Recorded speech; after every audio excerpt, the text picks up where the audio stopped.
Hello DC fans, DJC right here. Today's DC news. James Gunn just revealed that his next Superman movie is officially titled Man of Tomorrow, set to release on July 9, 2027. Gunn shared the script cover featuring an anatomical drawing of a brain, sparkling speculation that Brainiac could be the main villain. Recently, while talking to Josh Horowitz, James Gunn himself admitted that Brainiac was on the table as the villain for his first Superman movie. Adding fuel to the fire, a featurette released earlier this year included a quick shot of Superman, Supergirl, and Krypto facing off against what appeared to be Brainiac's head. The title Man of Tomorrow could apply to both characters, Superman as a beacon of hope and Lex Luthor as a self-proclaimed visionary who believes humanity should be led by humans, not aliens. The film looks set to explore that clash, with Brainiac possibly cut in the middle. I actually was watching this movie, which is great. It's a great movie. And I was watching it and I saw a character whose name I think is just the projectionist in the movie. And I'm like, that guy looks like he could possibly be Superman. I looked up his name on IMDb and said, can you bring this guy in? And so they brought David in. James Gunn says the tonal Man of Tomorrow will be slightly different from Superman. Superman is more comic booky in some ways than Man of Tomorrow. Man of Tomorrow has to do with the dual characters of Lex and Superman at the center.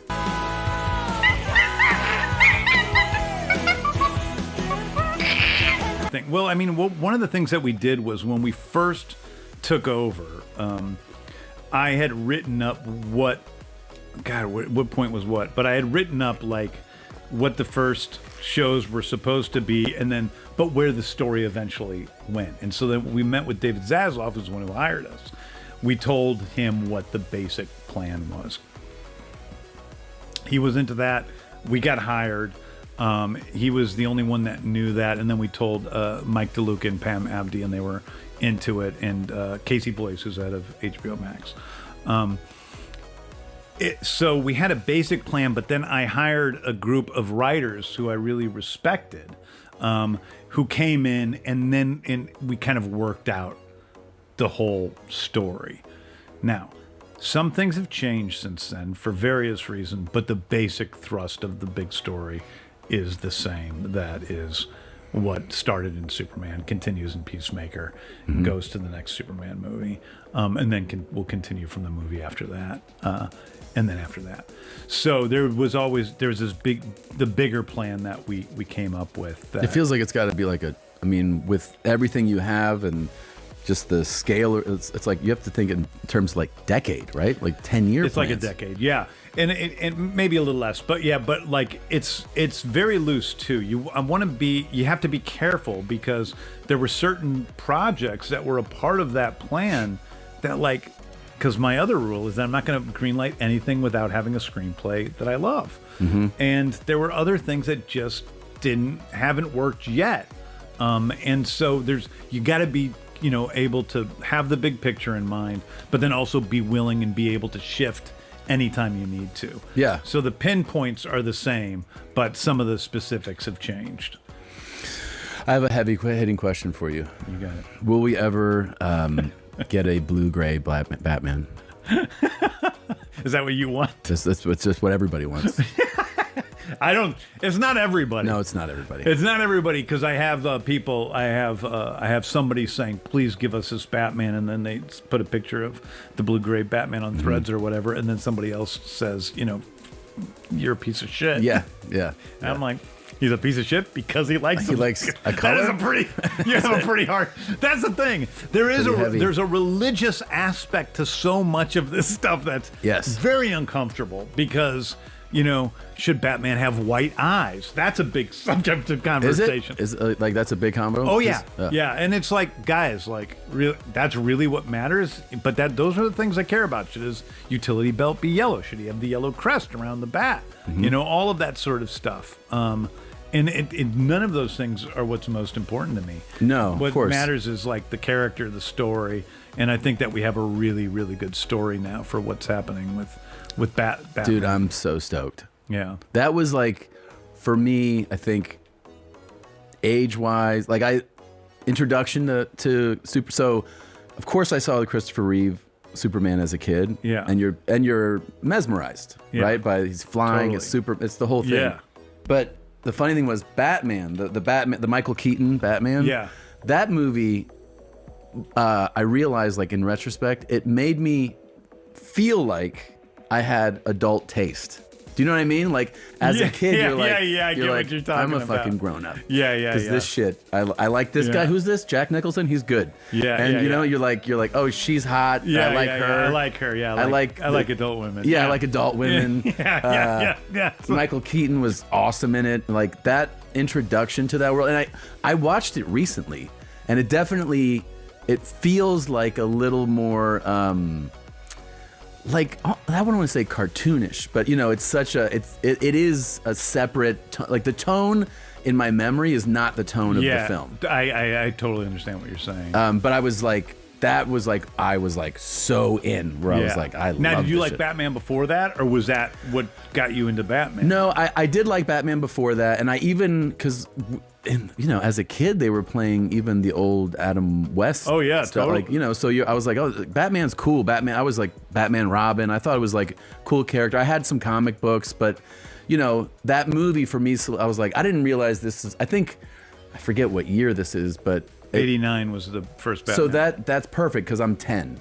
So if you're 10 years old, Right. you go, oh, this is a genre of film? Like I didn't even know this is a thing, really. Yeah. And it just catapulted into always wanting to see Batmans because like that set the bar for me of like, this is awesome. Yeah, I think that's one of the fun things about Batman though, is that there are so many expressions of Batman that are cool. Yes. And different ways to access that character is one of the ways in which he's so iconic. So I don't think it's a matter of the blue and the gray or the black Batman. I think both those things are really cool. I like the detective Batman, but I also really like the fighter Batman that's just the brute that's fighting. I like the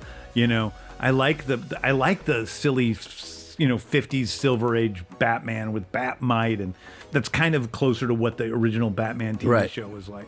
I like all of these different, versions of Batman, but I will say in the same way that was your experience with Batman, that was my experience with Batman too as a kid, because I'm older than you, reading the sort of early 70s Neil Adams Batman comics that were much darker and grittier, and I was like, oh, I like this Batman. You know, I had seen like the sillier Batman, I'd seen the sillier Batman on TV, and I'm like, oh, this is gritty, cool Batman. And that was the thing that made me feel more like, if not an adult, at least a teenager. Yeah. 8 or 9 years old. It makes you feel like a little more grown up. Yeah, and I really liked that about. I really still like that version of. I like that version of Batman that was sort of a Batman that we've never seen. There it is, right there. See that one in the upper left corner? That's the one. That one there? That's it, man. That was my favorite story. That was in a compilation of Batman comics that I read, and I just thought it was the greatest ever.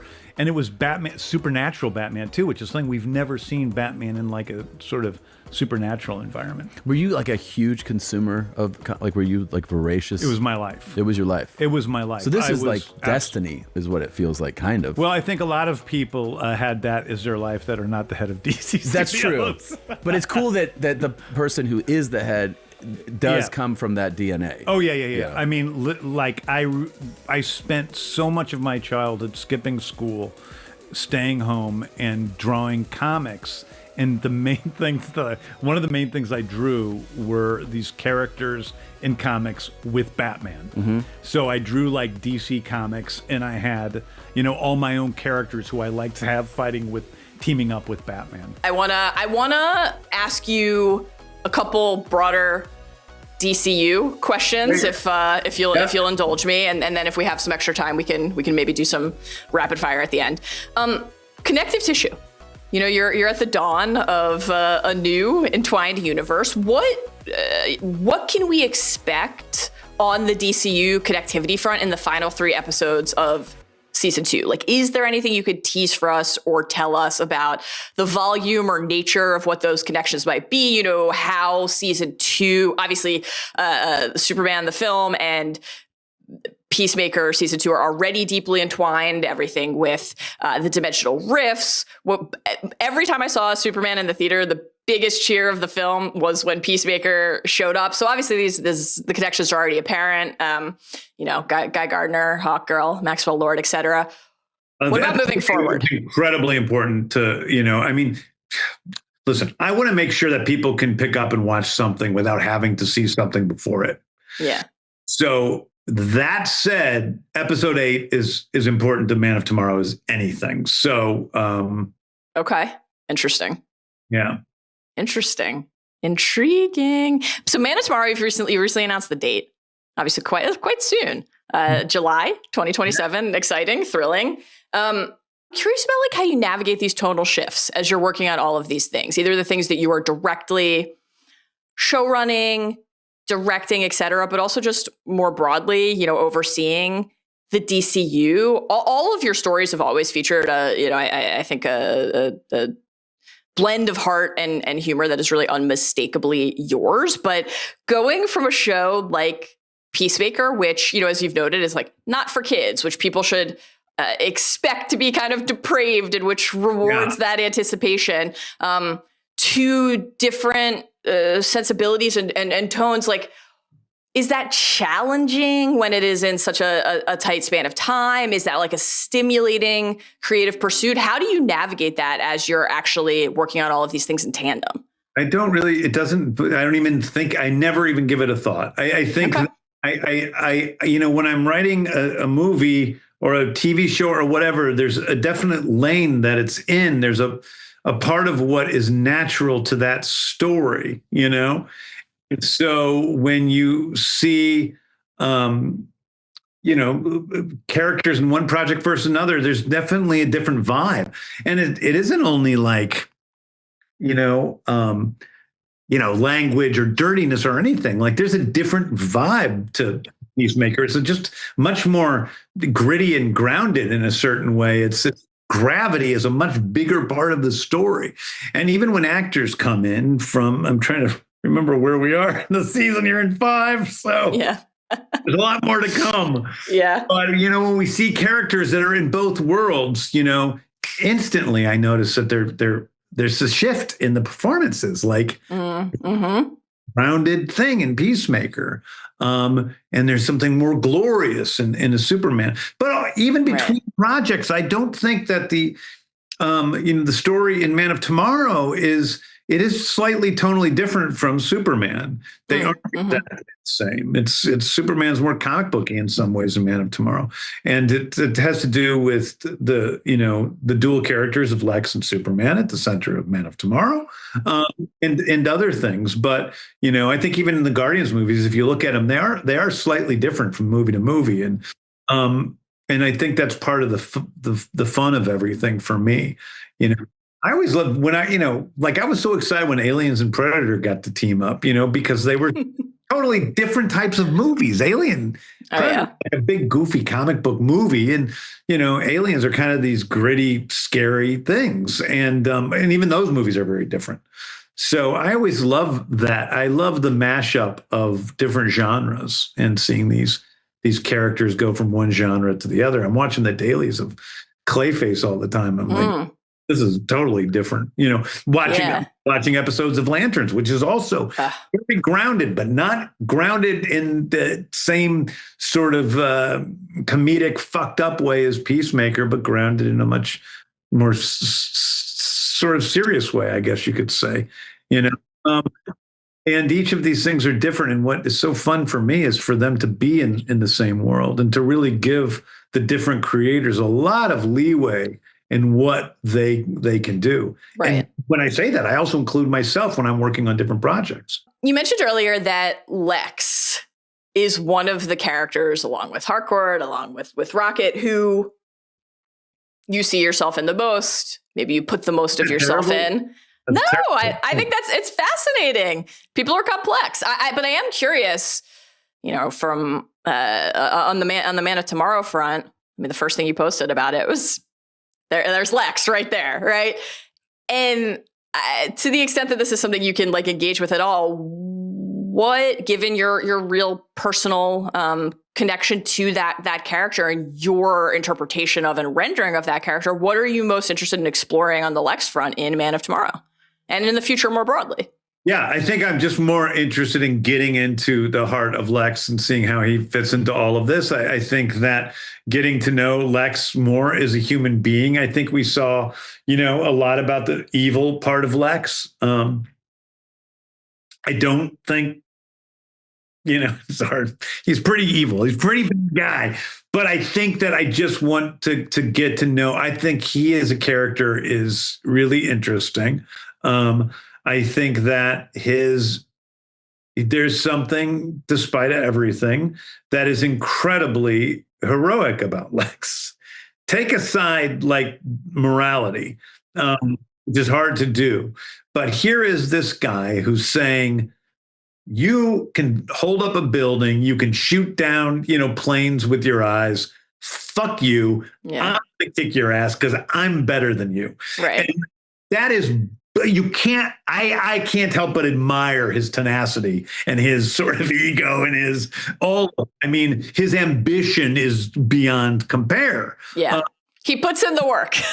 So is his jealousy. His jealousy is crazy. He does this thing that so many of us do, comparing ourselves to other people and judging our own successes by the metrics of others. And that's something to me that's fascinating about Lex, something that I've done a lot in my life and is not a great thing about me nor about Lex, but it makes him full. And to me, he's so much more full than most of these villains that we've seen in these movies because he's got his reasons for everything. And, he's the underdog. At the end of the day, Lex is the underdog. Sure, he's got a lot of corporate power and these other things that he can use to manipulate things, but he can't fly in outer space. He can't lift up a building. He can't punch something across the 3 states. He's a guy. And I love that. Yeah. Yeah, that's awesome. I'm really excited to see what you do with Lex in the future. We're down to our final minute here. I'm going to attempt to ask this in a way there is like even a 1% chance you might engage with. Okay, go for it. We'll see. Batman casting news. There's no news, unfortunately. So here's script isn't done. We've got somebody writing a script. I think it's really good, but it isn't finished yet. So, yeah. Here's my question. Yeah. Your podcast that goes up after every episode. I would say that there are corners of the internet who are paying close attention to any comment you make that might be perceived as a clue on the scouting and casting front. Is that something that people should be doing at this moment in time? If you say you're watching something. Do I have ideas about acting to play Batman? Absolutely, I do. I have guys I like. I have guys that are at the top of the list for me, just like I had people that were at the top of the list for Superman. But let me tell you something. Those aren't the people they aren't David Cornsweet. Right. So they didn't get the job. So right. People can guess and maybe they'll be right about certain things. I don't know. I don't know what you're talking about specifically. But that doesn't mean that's going to be, Right. Okay. It's totally up in the air. Early days. Yes. We'd have to screen test. We'd have to do the whole thing. It's unlikely that I'm going to hire someone that's like, oh, it's, whatever. It's Sylvester Stallone is Batman. We're just hiring him. He's not going to, audition. I'm saying I'm making up a huge star that doesn't audition. It's unlikely that Batman's going to be one of those guys, but it's possible. It is possible. I know like one actor in particular who is, pretty big star that wants to be Batman. We've talked about it, but I don't think, but I'm not sure that's the case. Right. Okay. Intriguing. Pay attention. Watch this space. Such a terrible answer, but it's an honest answer. That's the truth, Marla. It's like it's Of course. an honest answer. You know? Yeah. A lot of people are like, James Gunn is watching 1923. Like, what does it mean? Okay, I see what you're saying. Yeah. But listen, it's a really good TV show. Like it was like, I can't believe how good that show was. I consume every single second of the Sheridan verse. So yeah, I watch a lot of it, but don't you find that 1923 is kind of at the peak of all that? Yeah, I think 1883 and 1923 are my favorites. I think that the prequel spinoffs are sensational. They're great. I think it's 1923 first. Yeah. Then Landman. Landman is to me like a different, almost a different stratosphere of like the human experience. I just can't believe Landman is real. When the trailer dropped for Landman last week, I have never activated so many group chats that quickly. It was like a global event here in my life. I love that you're into everything that's like a world.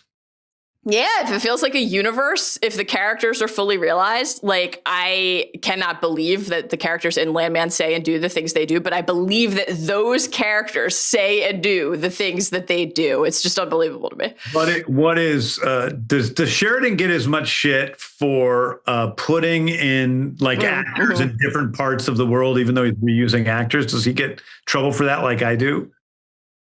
No. I mean, I would say it is observed with interest, but more as like a, I think people like consider it kind of a almost like a bizarre creative affectation or something. Well, I think, but like I watched that he does that. And I'm like, well, that's cool. I love seeing the same actors show up, and I guess it's in. Yes! Maybe one day you'll give me a name. Four's a name? So is Gary. I just made the movie.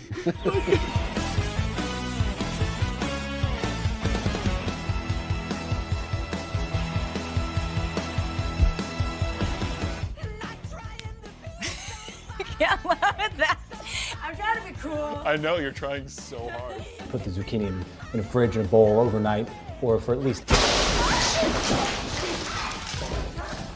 I ought to knock you a good one. Tell him where he is, Lex. You're acting insane. Calm down. Oh, I'm insane. With a super dick like that, my God. It's probably not that super. His dick. Buckle up. Oh, this is hell! Hold on to me. Hold on to me. I can change for you. Breakfast for dinner. Sorry. Oh. Hashtag super shit. You know that one specifically irritates me. Did I do that face?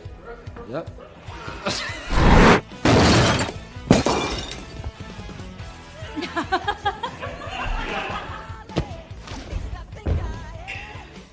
One more time. I felt so aggressive. I could fill you in on all the behind the scenes. What is it? Why chuckle? Hey, you. Hey. It's actor talk, James. You wouldn't understand.